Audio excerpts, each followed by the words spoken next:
وَلَقَدْ يَسَّرْنَا الْقُرْآنَ لِلذِّكْرِ فَهَلْ مِن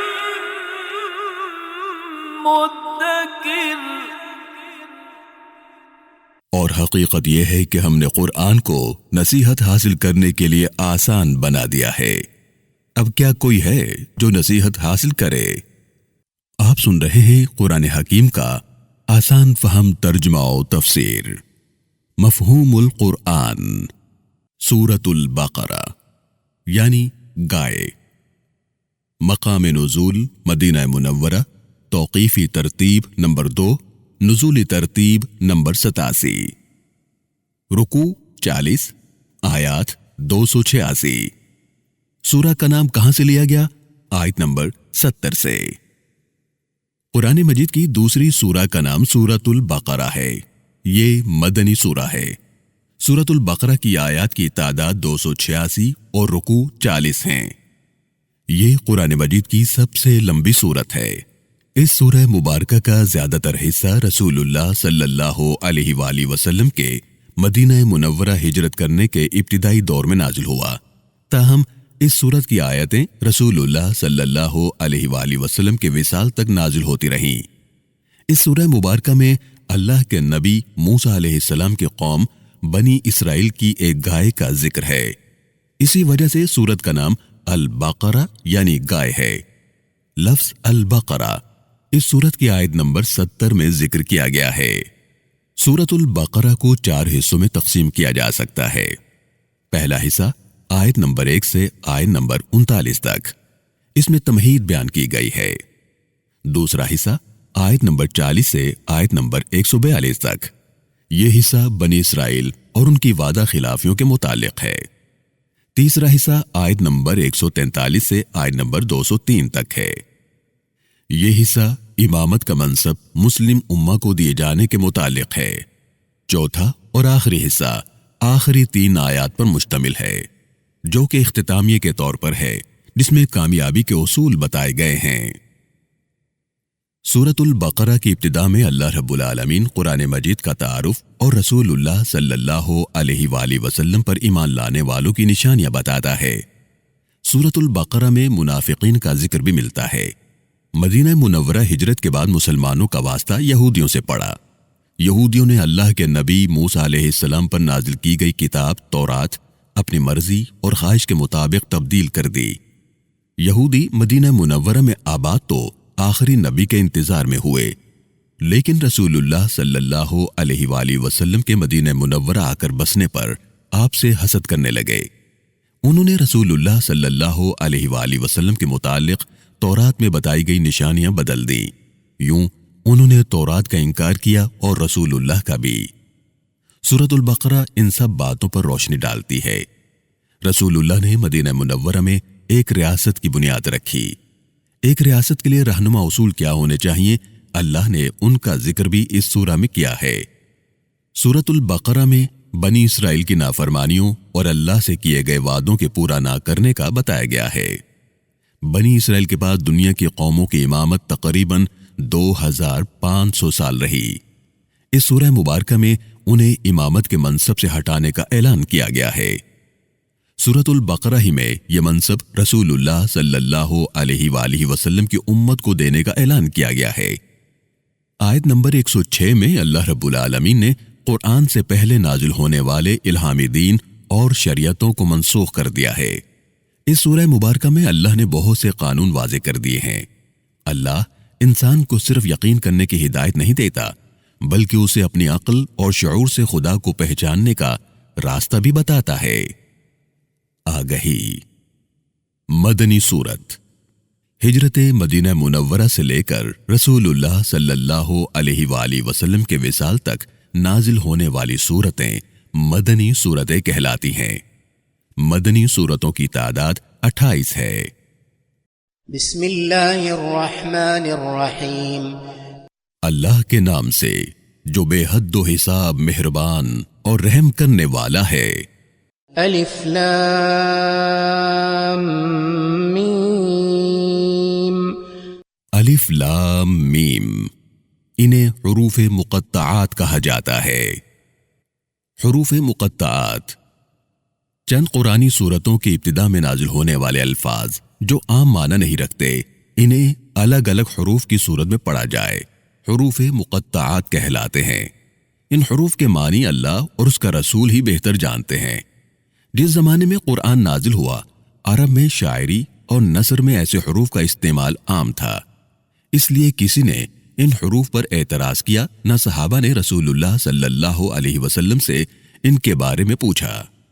عربی زبان کے حروف تہجی کی تعداد 28 ہے، جن میں سے 14 قرآن کے حروف مقطعات میں استعمال ہوئے ہیں۔ عربی زبان میں موجود تمام الفاظ ایک حرف سے لے کر 5 حروف سے مل کر بنتے ہیں۔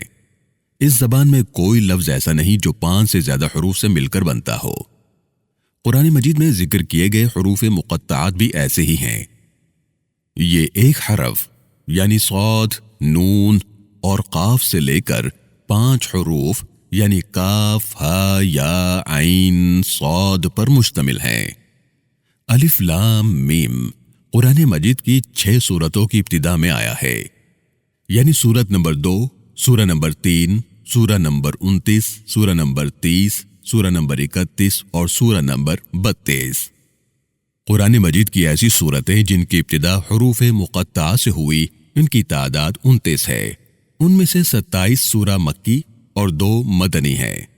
حروف مقطعہ سے شروع ہونے والی مدنی سورتوں کے نام سورۃ البقرہ اور آل عمران ہیں۔ ذلك الكتاب لا ريب فيه هدى للمتقين۔ مفہوم: میرے رسول پر نازل کیے گئے قرآن میں کسی شک کی گنجائش ہی نہیں ہے۔ یہ وہی کتاب ہے جس کا ذکر میں نے پہلی الہامی کتابوں میں کیا ہے۔ میں نے یہ کلام انسانوں کی رہنمائی اور ہدایت کے لیے اپنے بندے محمد رسول اللہ پر نازل کیا ہے۔ میں نے سمجھنے والوں کے لیے قرآن کو آسان بنا دیا ہے۔ یہ کلام ایک امانت دار فرشتہ لے کر آیا۔ اس کا ایک ایک حرف ایسے ہی محفوظ ہے جیسے میں نے نازل کیا۔ مجھے اپنا مالک مان کر، مجھے اپنی شہرک سے قریب جان کر، میرے حکم کے مطابق زندگی گزارنے والوں کے لیے قرآن ہدایت ہے۔ وضاحت: قرآن حکیم ہدایت کی کتاب ہے۔ اللہ نے 20 آیات میں غور و فکر کرنے کا حکم دیا ہے۔ اللہ فرماتا ہے، غور کرنے والوں کے لیے قرآن میں نشانیاں ہیں، اس لیے ہر مانگنے والے کو اللہ رہنمائی اور ہدایت عطا کرتا ہے۔ الذين يؤمنون بالغيب ويقيمون الصلاة ومما رزقناهم ينفقون۔ مفہوم: کامیاب لوگ میرے رسول کے بتانے پر دیکھے بغیر مجھ پر ایمان لاتے اور میرے حکم پر نماز قائم کرتے ہیں۔ یہی لوگ ہیں جو ہمیں راضی کرنے کے لیے ہماری دی ہوئی نعمتوں میں سے اپنے والدین، بیوی بچوں، غریبوں، ضرورت مندوں اور میری راہ میں خرچ کرتے ہیں۔ والذين يؤمنون بما أنزل إليك وما أنزل من قبلك وبالآخرة هم يوقنون۔ یہی لوگ ہیں جو میرے رسول پر نازل کیے گئے قرآن اور ان کتابوں، صحیفوں پر ایمان لاتے ہیں جو پہلے نبیوں پر نازل کیے گئے۔ یہی لوگ حساب کتاب کے دن پر یقین رکھنے والے ہیں جس کا مالک میں ہوں۔ حساب کتاب کے دن اور اپنے رب کے حضور حاضر ہونے کا یقین انہیں میرے بتائے ہوئے راستے پر چلنا آسان بنا دیتا ہے۔ وضاحت: قرآن اللہ کے ایک ہونے اور الہامی دین کے تسلسل کی بات کرتا ہے۔ تمام الہامی دین اور کتابیں ایک ہی پیغام دیتی رہی ہے۔ عرب کے رہنے والے عقیدہ رکھتے تھے کہ مرنے کے بعد انسان کا جسم ختم ہو جانے پر دوبارہ زندہ نہیں کیا جا سکتا۔ ان کے خیال میں دنیا کی زندگی ہی سب کچھ تھی۔ اس آیت میں کائنات کی حقیقت بتائی گئی ہے۔ أولئك على هدى من ربهم وأولئك هم المفلحون۔ ایمان والے ہی ہیں جو میری طرف سے ملنے والی رہنمائی پر عمل کرتے ہوئے سیدھے راستے پر چلتے ہیں۔ یہی لوگ دنیا اور آخرت میں کامیاب ہیں۔ دنیا میں میرے حکم پر چلنے کا بدلہ آخرت میں انعام کی صورت میں ملنے پر یہ لوگ بہت خوش ہوں گے۔ وضاحت: پچھلی 4 آیتوں میں اللہ رب العالمین نے کامیاب بندوں کی 7 نشانیاں بتائی ہیں۔ نمبر 1، کامیاب لوگ اللہ کو اپنا مالک مانتے اور اسے اپنی شہرت سے قریب جانتے ہوئے اس کے حکم کے مطابق زندگی گزارتے ہیں۔ نمبر 2، رسول اللہ صلی اللہ علیہ وآلہ وسلم کے بتانے پر بغیر دیکھے اللہ پر ایمان لاتے ہیں۔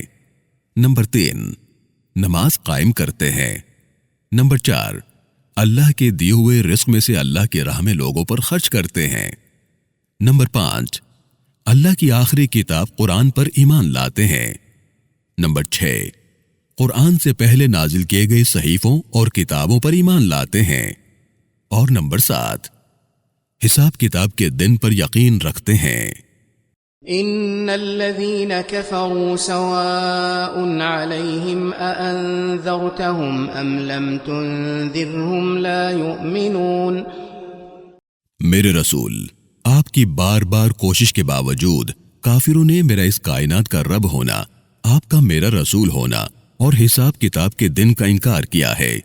یہ لوگ سچ چھپاتے ہوئے اپنی گمراہی میں اس قدر آگے جا چکے ہیں کہ انہیں کوئی فرق نہیں پڑتا کہ آپ انہیں ڈرائیں یا نہ ڈرائیں۔ کفر کرنے والے سچے دین پر ایمان نہیں لائیں گے۔ آپ ان کی فکر چھوڑ دیں، یہ اپنے انجام کو پہنچ کر رہیں گے۔ ختم اللہ علی قلوبہم وعلی سمعہم وعلی ابصارہم غشاوۃ ولہم عذاب عظیم۔ بار بار سچ اور صحیح راستہ بتانے کے باوجود لوگ میرے رسول کا انکار کرتے رہے۔ میرے رسول کو جھٹلانے اور حقیقت نہ ماننے کی وجہ سے انکار کرنے والوں کی سوچنے سمجھنے کی صلاحیت باقی نہیں رہی۔ اس رویے کی وجہ سے میں نے ان کے دلوں اور کانوں پر مہر لگا دی ہے، ان کی آنکھوں پر پردہ پڑ گیا ہے، یعنی یہ حق کو دیکھنے کے باوجود پہچان نہیں رہے۔ ایسے لوگوں کے لیے میں نے بڑا سخت عذاب تیار کر رکھا ہے۔ وضاحت: اللہ کا قانون ہے کہ وہ ہر انسان کو مہلت دیتا ہے۔ اگر انسان اس مہلت سے فائدہ نہ اٹھائے تو دیا ہوا وقت گزرنے کے بعد اس کے اعمال کی وجہ سے اس کے دل و دماغ پر مہر لگا دی جاتی ہے۔ آگہی: یہاں سورۃ البقرہ کا پہلا رکوع مکمل ہو گیا ہے۔ اس رکوع میں 7 آیات بینات ہیں۔ اب ہم سورۃ البقرہ میں آنے والے نئے الفاظ اور اصطلاحات سمجھنے کی کوشش کرتے ہیں۔ صحابہ یا صحابی: رسول اللہ صلی اللہ علیہ وآلہ وسلم کے زمانے میں آپ کی زیارت کرنے اور ایمان لانے والے کو صحابی کہا جاتا ہے۔ اس کی جمع صحابہ ہے۔ انہیں اصحاب رسول بھی کہا جاتا ہے۔ اگر کسی نے ایمان کے ساتھ ایک لمحہ بھی رسول اللہ صلی اللہ علیہ وآلہ وسلم کے ساتھ گزارا یا آپ کی زیارت کی اور مرتے دم تک ایمان پر قائم رہے تو وہ صحابی کہلاتے ہیں۔ لفظ اصحاب قرآن مجید میں 77 مرتبہ، اصحاب الجنہ 12 مرتبہ اور اصحاب النار 19 مرتبہ ذکر کیا گیا ہے۔ قرآن کے معنی ہے بار بار پڑھا جانے والا۔ اللہ کے آخری رسول پر نازل کی گئی الہامی کتاب قرآن کہلاتی ہے۔ اللہ کی طرف سے الہامی کتابوں کی صورت میں ملنے والی رہنمائی کے مکمل ہونے کا نام قرآن ہے۔ قرآن تقریباً 23 سالوں میں آیتوں اور سورتوں کی شکل میں نازل ہوتا رہا۔ قرآن کی آیات اور سورتوں کی ترتیب اللہ کے حکم سے رسول اللہ صلی اللہ علیہ وآلہ وسلم نے بتائی۔ رسول اللہ نے اپنی نگرانی میں قرآن کو کتابی شکل میں محفوظ کیا۔ قرآن میں سورتوں کی تعداد 114 ہے۔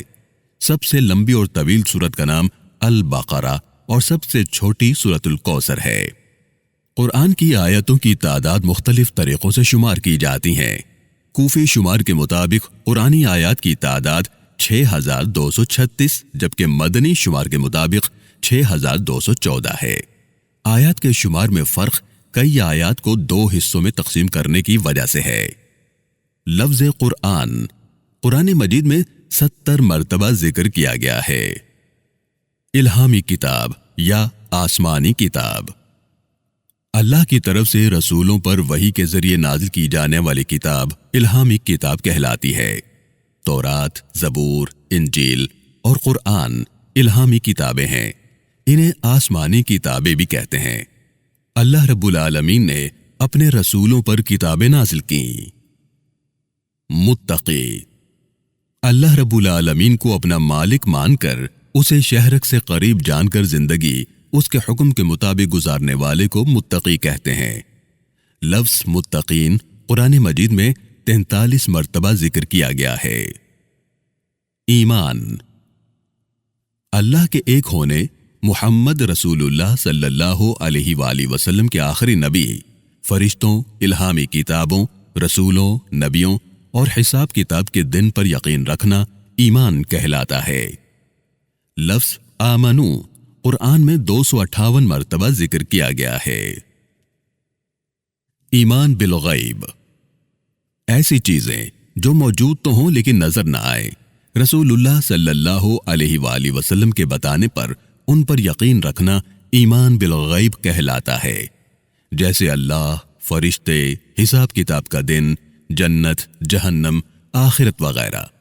انسانی سمجھ میں نہ آنے والی حقیقتوں اور کائنات کا مقصد جاننے کا نام ایمان بالغیب ہے۔ لفظ غیب قرآن میں 48 مرتبہ ذکر کیا گیا ہے۔ نماز، رسول اللہ صلی اللہ علیہ وآلہ وسلم کے بتائے ہوئے طریقے پر عمل کرتے ہوئے روزانہ مقررہ وقت پر 5 مرتبہ اللہ کے حضور حاضر ہونے کو نماز کہتے ہیں۔ نماز ادا کرتے ہوئے بیت اللہ کی طرف منہ کر کے کھڑا ہونا، رکوع کرنا، سجدہ کرنا اور بیٹھنا ضروری ہے۔ نماز ادا کرتے ہوئے اللہ رب العالمین کی تعریف بیان کی جاتی ہے، جبکہ قرآن مجید کا کچھ حصہ تلاوت کیا جاتا ہے۔ لفظ الصلاۃ قرآن میں 67 مرتبہ ذکر کیا گیا ہے۔ رزق سے مراد اللہ کی دی ہوئی نعمتیں ہیں۔ انسان کے فائدے کی تمام چیزیں رزق ہیں، اسے مال و دولت تک محدود کرنا مناسب نہیں۔ مال، اولاد، علم، عقل، ظرف، ہنر، طاقت، صحت، عزت اور کھانے پینے کی تمام چیزیں وغیرہ وغیرہ، یہ سب رزق ہیں۔ لفظ رزق قرآن مجید میں 26 مرتبہ اور رزقناہم یعنی ہم نے انہیں رزق دیا 13 مرتبہ ذکر کیا گیا ہے۔ انفاق، خیر اور بھلائی کے کاموں میں خرچ کرنا انفاق کہلاتا ہے۔ اسے انفاق فی سبیل اللہ یعنی اللہ کی راہ میں خرچ کرنا بھی کہا جاتا ہے۔ صحیفہ، مختلف نبیوں پر نازل کی گئی ہدایات یا کتاب صحیفہ کہلاتی ہے، جیسا کہ اللہ کے نبیوں ابراہیم، اسماعیل، اسحاق، یعقوب، یرمیاہ، دانیال، یونس، حبقوق، زکریا اور دیگر انبیاء علیہم السلام پر صحیفے نازل ہوئے۔ آخرت، مرنے کے بعد دوبارہ زندہ کیے جانے کے بعد کی زندگی، نیکی کے بدلے میں جنت اور برائیوں کے بدلے میں جہنم کی سزا ملنا آخرت کہلاتا ہے۔ آخرت کی زندگی روحانی اور جسمانی دونوں صورتوں میں ہوگی۔ لفظ آخرہ قرآن مجید میں 115 مرتبہ ذکر کیا گیا ہے۔ الہامی دین، اللہ کی طرف سے بتایا گیا زندگی گزارنے کا راستہ جس پر چلنے سے یقینی کامیابی ملے، الہامی دین کہلاتا ہے، جیسے کہ یہودیت، مسیحیت اور اسلام۔ دین ہی ہمیں اخلاق، عبادت اور صحیح و غلط کا شعور دیتا ہے۔ عقیدہ، عقیدہ کا معنی ہے گرہ لگانا یا باندھنا۔ عقیدہ نام ہے یقین کا، کسی بات کے متعلق یقین رکھنا عقیدہ کہلاتا ہے۔ کافر، سچ کا انکار کرنے یا اسے چھپانے والے کو کافر کہتے ہیں۔ عام طور پر رسول اللہ صلی اللہ علیہ وآلہ وسلم پر ایمان نہ لانے والوں کو کافر کہا جاتا ہے۔ لفظ کافر رسول اللہ پر نازل ہونے والی دوسری وحی سورۃ المدثر میں ذکر کیا گیا۔ قرآن مجید کی ترتیب میں سورۃ المدثر 74ویں سورہ ہے۔ لفظ کافر قرآن مجید میں مختلف انداز میں 160 مرتبہ ذکر کیا گیا ہے۔ کفر، سچ کا انکار کرنا یا اسے چھپانا کفر کہلاتا ہے۔ لفظ کفر قرآن مجید میں مختلف انداز میں 251 مرتبہ ذکر کیا گیا ہے۔ عذاب، اللہ کے رسول اور حساب کتاب کے دن کا انکار کرنے یا ناقابل معافی نافرمانی کرنے والوں کو آخرت میں دی جانے والی سزا عذاب کہلاتی ہے۔ لفظ عذاب قرآن مجید میں 264 مرتبہ ذکر کیا گیا ہے۔ رکوع یعنی قرآن مجید کا رکوع۔ قرآن مجید کے پیراگراف یا ایک مضمون کے متعلق آیات کو رکوع کہتے ہیں۔ قرآن کریم کے چھوٹے چھوٹے ٹکڑوں میں تقسیم رکوع کہلاتی ہے۔ قرآن کریم کی رکوع میں تقسیم 5ویں صدی ہجری میں کی گئی۔ رکوع مقرر کرنے کی بنیادی وجہ کسی مضمون یا پیراگراف کی ابتدا کی نشاندہی کرنا تھا۔ کسی زمانے میں قرآن کے نسخوں میں 5 آیات کے بعد خمس یا حرف خا اور 10 آیات کے بعد عشرہ یا حرف عین لکھا جاتا تھا۔ خیال کیا جاتا ہے کہ رکوع کے لیے عین کا نشان یہیں سے لیا گیا۔ رکوع کا نشان عین پاکستان، بنگلہ دیش اور بھارت میں پڑھے جانے والے نسخوں میں لکھا جاتا ہے۔ رکوع میں آیات کی تعداد مقرر نہیں۔ سورۃ المزمل کے دوسرے رکوع میں صرف 1 آیت، جبکہ سورہ صافات کے دوسرے رکوع میں 53 آیات ہیں، جو کسی بھی رکوع میں آیات کی سب سے زیادہ تعداد ہے۔ سورۃ البقرہ کی رکوعات کی تعداد 40 ہے، جو کسی بھی سورت میں سب سے زیادہ ہے۔ عام طور پر قرآن مجید کے رکوعات کی تعداد 540 بتائی جاتی ہے، جو کہ درست نہیں۔ قرآن مجید میں 558 رکوع ہیں۔